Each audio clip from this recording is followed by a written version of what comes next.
This is the craziest moment I've ever seen of someone rage quitting an interview simply because they couldn't handle it. Ben Shapiro gets completely destroyed and put in his place by a British reporter, almost to the point where he fully crashes and rage quits live on air. This is one of those moments in Ben Shapiro's career that we can never forget. Just to be clear, this video is already 6 years old, but I really wanted to show you one of the wildest moments that ever happened. I'll give my commentary after the video so you all get the full viewing experience. Ben Shapiro, you're followed by millions of people online and on social media. You're one of the biggest names in American conservatism.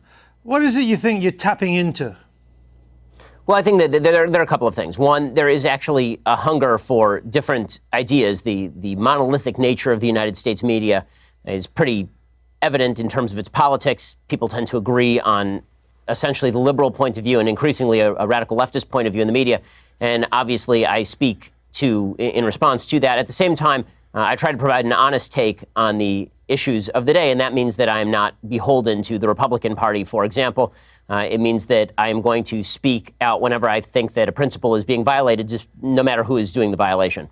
You worked for the right-wing Breitbart website, but you left over its support for Donald Trump. And I think you said you'd never vote for Mr. Trump. Why is that?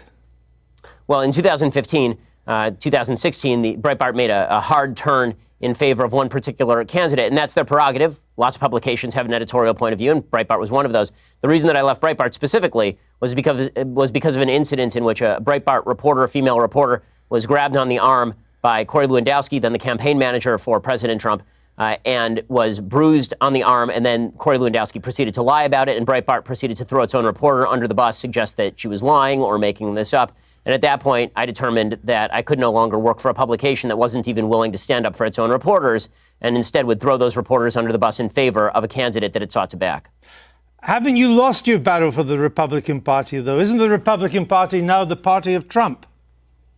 No, I mean, I think that the Republican Party is always the party of whomever is the president, technically speaking. But in terms of who are the sort of the thought leaders inside the conservative movement, who are the people who are driving a lot of the discussion inside the conservative movement, I don't think that's correct at all. I think that most Republicans see President Trump as a vehicle for their policy preferences, but that doesn't necessarily mean that they agree with all of his personal foibles or the way that he behaves or the things that he says. And I think a lot of Republicans respond in anger to the media attacking President Trump mainly out of a reactionary and half-appropriate upset that the media seem to have a double standard when it comes to covering certain politicians. I'm interested that you think there's a thought movement inside the Republican Party. I mean, haven't the conservatives run out of ideas in America? All the new policies, the Medicare for all, $15 minimum wage, the Green New Deal, they're all coming from the left, and they're popular. Well, frankly, I'm confused by the idea that any of those are particularly new ideas. I mean, most of those ideas have been around since Franklin Delano Roosevelt at the very earliest, or at the very latest, rather. Some of them go all the way back to Woodrow Wilson. But the idea that new ideas are absent in the Republican Party is obviously untrue. We have a very strong debate that goes on inside sort of the conservative halls of intelligentsia about what is the appropriate action to take with regard to the medical system. Should global warming be considered a real threat, or should global warming be considered something that technology will solve? And if so, what are the best aspects of solving that? Now, there's a rich intellectual debate on the right about nationalism versus patriotism, for example, or populism versus free marketeerism. That debate is happening on the right to sort of suggest that the right in America is bereft of ideas, but the left is full of ideas. Number one, not all ideas are good ideas. I mean, AOC is pretty good evidence of that. I'm a big fan of some old ideas myself that I think are pretty good. But beyond that, I think that it is intellectual sneering of the highest order to suggest that only the left has new and decent ideas. Some of the ideas that are popular in your side of politics would seem to take us back to the Dark Ages. Georgia, new abortion laws, which you are much in favor of, that a woman who miscarries could get 30 years. A Georgian woman who travels to another state for an abortion procedure could get 10 years. These are extreme hard policies. Well, okay, a couple of things. One, I'm not sure. I mean, frankly, I don't know whether are you an objective journalist or are you an opinion journalist? I'm a journalist that asks questions. Okay, so you're a supposedly objective journalist calling policies with which you disagree barbaric and suggesting only one side of the political aisle has ideas. So I just want to point out that I wish you would at least be honest in your own biases. Mr. Shapiro, I know that broadcasting in America is now so polarized that on one program you only have the left, and another one you just have the right. My job is to question those who have strong views and put an alternative to them. If you were an anti-abortion person, I would be putting pro-abortion questions to you. But you are really would you call the pro-choice position? So why don't you just answer my question, sir? I'm happy to answer your question. Please answer this one. Would you suggest that a late-term abortion is brutal? I'm not taking a view on this issue. I'm asking you the questions. Sir, you just suggested that the pro-life position is inherently brutal and terrible, so I'm asking you, as an objective journalist, would you ask the same question to a pro-choice advocate by calling their position brutal and horrible? What I'm asking you is that why is it that a bill banning abortions after a woman has been pregnant for 6 weeks is not a return to the Dark Ages? What's your answer? My answer is something called science. Human life exists at conception. It ought to be protected. Now, back to my question to you. You purport to be an objective journalist. BBC purports to be an objective down-the-middle network. It obviously is not. It never has been. And you as a journalist are proceeding to call one side of the political aisle ignorant, barbaric, and sending us back to the Dark Ages. Why don't you just say that you're on the left? Is this so hard for you? Why can't you just be honest? Mr. Seriously, Shapiro, it's a serious question. Mr. Shapiro, if you only knew how ridiculous that statement is, you wouldn't have said it. So let's move on. Would you vote for Mr. Trump? I think it's pretty evident from your own questions exactly what you are, sir. Would you vote for Mr. Trump in 2020? I'd certainly consider voting for Mr. Trump in 2020, just like I'd consider voting for anybody else in 2020. But didn't you once say that you'd never vote for him? I said that I wouldn't vote for him in 2016.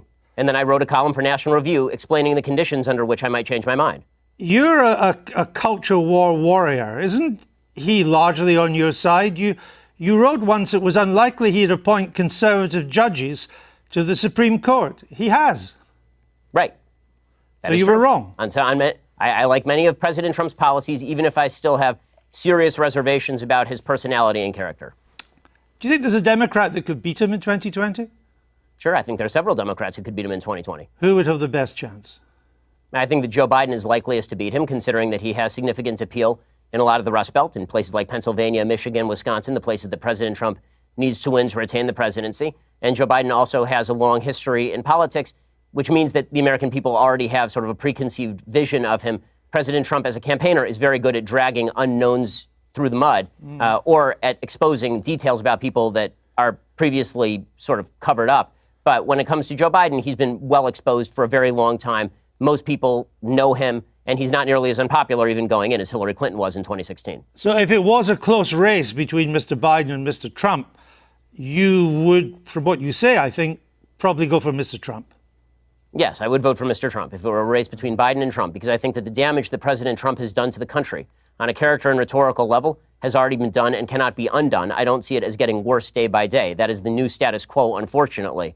Now the question becomes which policies I would most like to see enacted, and Trump's policy preferences are closer to my own than Joe Biden's are. Now, you're a star of new media, of conservative new media. You and others on the left and the right, you position yourselves as supposed tellers of hard truths. But haven't you all just really coarsened public discourse in America and exacerbated its divisions? You know, it's kind of odd to be hearing about me coarsening public discourse when you call policies you disagree with brutal and bringing us back to the Dark Ages, sir. The point, I don't want to return to it, but the point was to put a position for you to reply to it. And I thought we covered that. I put think some of the points too, because on your videos, characterization of issues is part of the problem in the coarsening of public debate. Well, maybe it's also part of your problem too, because we have from your YouTube videos, Ben Shapiro destroys the abortion argument. Ben Shapiro destroys transgenderism and abortion. Is that not a kind of coarse public discourse? Well, are those videos labeled by me? I have no idea. But why are you picking out? Why are you? I have a question. Why are you picking out random YouTube videos put up by people who are not me? Are you and then attributing the titles to me? Are you unhappy with the way they've been described? I think that people can describe me however they please. It's a free country, and I'm all in favor of a public debate. If you watch the actual clips, they are generally civil conversations between me and somebody who disagrees with me. You say in your new book, you suggest that America's largest struggle at the moment is, quote, the struggle for our national soul. We are so angry at each other right now. And I think that's true. I've just returned from the United States. But aren't you part of the problem with the way you go about your discourse, not the solution? I think we can all do better in our discourse, but the fact that I've reached out to so many people across the aisle to have conversations with them is pretty evident. The fact that I was willing to walk from a publication that was paying me money over principle is pretty evident. The fact that I've called out President Trump, a member of a party of which I am a member, repeatedly when I think that he has done things that are immoral, I think is decent evidence that I'm looking at least for a civil conversation. Well, as you say in your book, you say that there's quite a key phrase, we are so angry at each other right now. But as I say, aren't you part of that anger? Aren't you encouraging that anger? For example, you described Mr. Obama's State of the Union address in 2012 as fascist mentality in action. Well, I think that if you want to argue with the characterization, then we can talk about what exactly his State of the Union address said.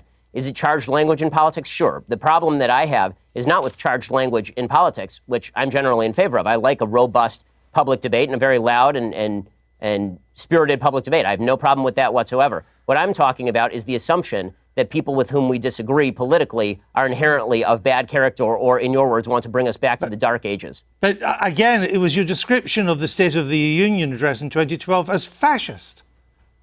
The wording of President Trump's 2012 address was bad and wrong. That's all. There are plenty of things that are bad and wrong, but it doesn't make them fascist.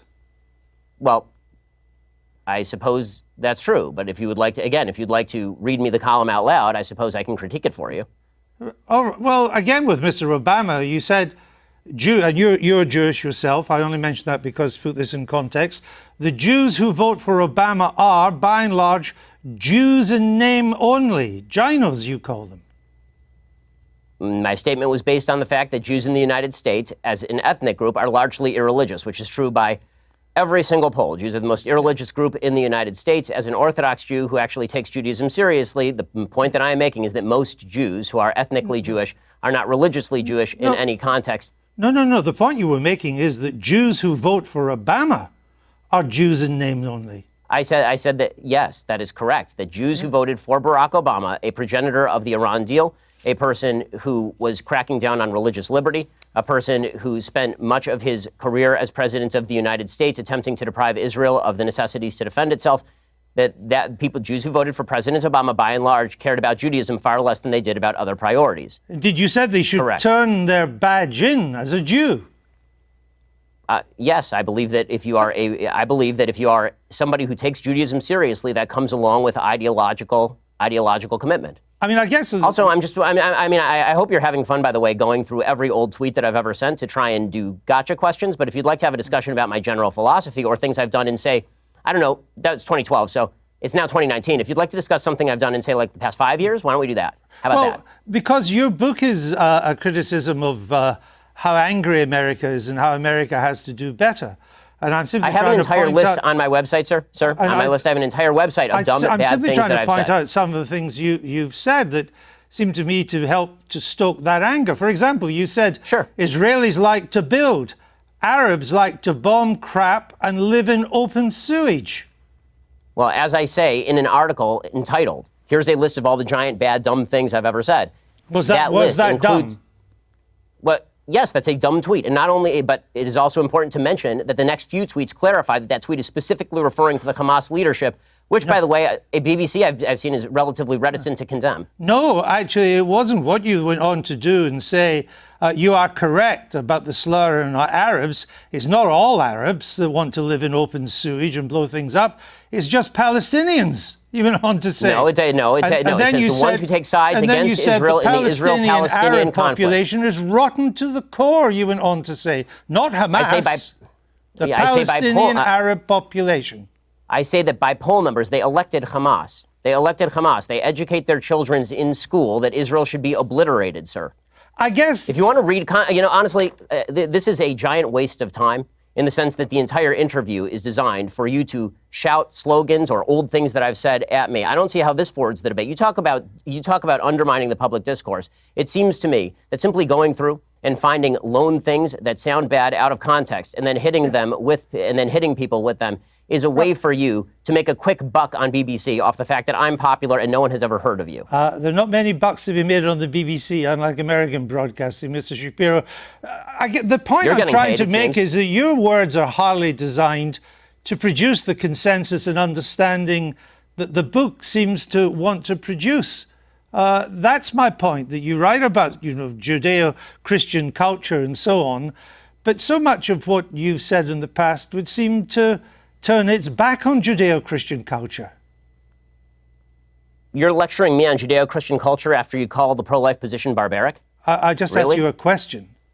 And I asked you a question. You failed to answer a single one of mine. Frankly, I find this whole thing a waste of time. If you want to read the book and critique the book, why don't you read and critique the book? If you want to critique me, you can think whatever you want of me. Why don't you frankly, just try and I don't answer care. the I don't frankly give a damn what you think of me since I've never heard of you. And I've never heard of you until I briefed myself for this. But that's not the issue. You have a then new why the hell book are you out, interviewing and me, sir? it's an interesting book. But my point is, your book claims that society... Well, it'd be nice if you would quote it from time to time. Your book is... Well, actually, I've done so several times, and I'm about to do so again, if you would let me just finish the question. Your book frankly, claims I don't think that society is turning its back on Judeo-Christian values. Yeah, what are those values? What are the values it's turning its back on? I'm not inclined to continue an interview with a person as badly motivated as you as an interviewer. So I think we're done here. I appreciate your time, sir. All right. Thank you so much. Thank you for your time and for showing that anger is not part of American political discourse. Now, Mr. Shapiro, we'll say goodbye. You've all seen and experienced it for yourselves. Ben Shapiro is a charlatan, and we've always known that he's just that, a charlatan and an embarrassment. The moment he got pressed by the British reporter, he folded. That's what I can't stand about him. He really had nothing more to say, just trying to dodge the point and avoid the real facts, as always. To be honest, I don't have much more to say. Give this video a like if you also can't stand Ben Shapiro, and drop a comment letting me know what you think of this moment. And please subscribe to the channel so we can keep bringing back classic clips like this and get them pushed further by the algorithm. I appreciate every single one of you who supports me. Much love. See you next time.